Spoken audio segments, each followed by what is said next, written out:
Guys, magandang hapon. Ayong hapon, madyong hapon guys. Nandito na po kami. Ako guys dito sa Dam Spillway Pilar Bohol guys. Ayan. Ito po yung pinakamalawak na dam sa buong Bohol guys, itong Pilar Dam. Ayan guys oh, sobrang ang lawak nito. Hektarya ito. Tapos ito naman yung pag napuno itong dam na ito, yan mga aapaw lang yan. Sa sapa, babalik din sa sapa yan. Yung dito nag-iipon-ipon yung mga sapa na pag umulan, bumaha dito, nag-iipon yung mga tubig.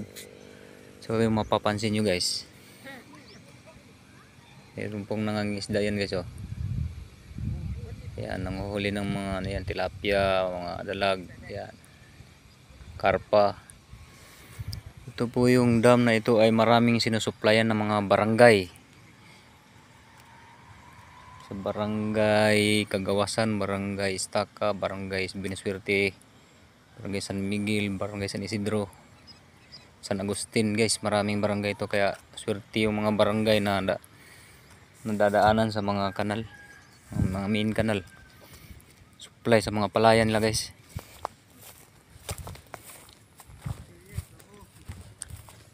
Kaya malaki pong pakinabang ang dam na ito dahil lumawak din po yung mga palayan na nadadaanan po sa mga kanal guys.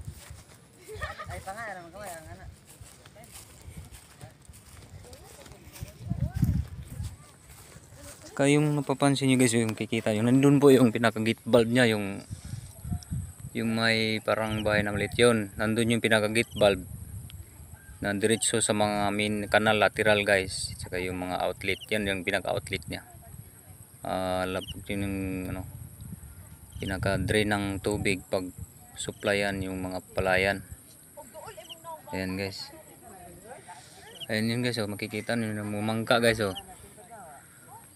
Yung nangingisda yan, nanguhuli ng mga tilapia yan. Ayan oh, ganun po yung ano dito. Napakalaking pakinabang po talaga itong dam na ito, malaking tulong. Panahon tinayo ko ito noong February 6, 1996, noong si Fidel V. Ramos pa yung president guys. Tsaka yung governor po dito si Rene Relampagos, tsaka si Eduardo Chato ang kanyang vice governor.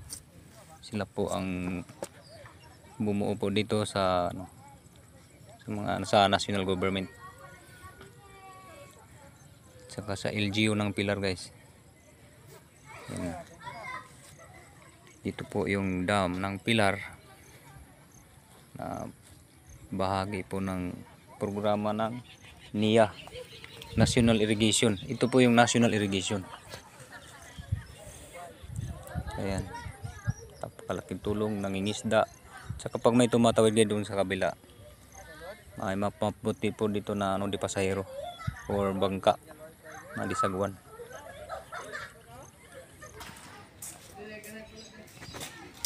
Yan guys, so yung papansin nyo yung ano na yan, yung Bohol Irrigation Project Stage 1 ito. Andyan po si President Fidel Ramos. Yan. Yan, makikita nyo yung dam type, zone earth fill 20 meters high, crest length 846 meters, reservoir capacity 5.90 meter mmcm, spillway crest 327 meters, bathtub type. Ayan guys, makikita nyo canal network 6,500 kilometers, concrete lined, service area 5,000 has. Ayan guys oh, Ma'am covered Pilar, Alicia, Ubay, San Miguel and Dago. Yan yung mga bayan guys na nasupply nitong ano na to, dam Pilar. Galing to sa Pilar mismo. Tapos abutin yung Alicia, Ubay, San Miguel, and Daguhoy guys. Then, yung mga bayan yan, hindi yung barangay, mga bayan yan. Presidential Assistant for Visayas Contractor, Hanjin Engineering and Cost Company. Ayan guys, oh. Hanjin ang nag-construct dito sa dam na ito. And this project was constructed by the National Irrigation Administration with financial assistance from the government of Japan through the Overseas Economic Cooperation Fund, inaugurated on February 6, 1996 under the administration of His Excellency President Fidel Ramos. Ayan. Si Fidel B. Ramos po ang president noong araw na itong time na yung na itinayo itong National Irrigation sa Pilar, Bohol. Okay guys, maraming salamat po. Lan po yung ipabagi ko sa inyo.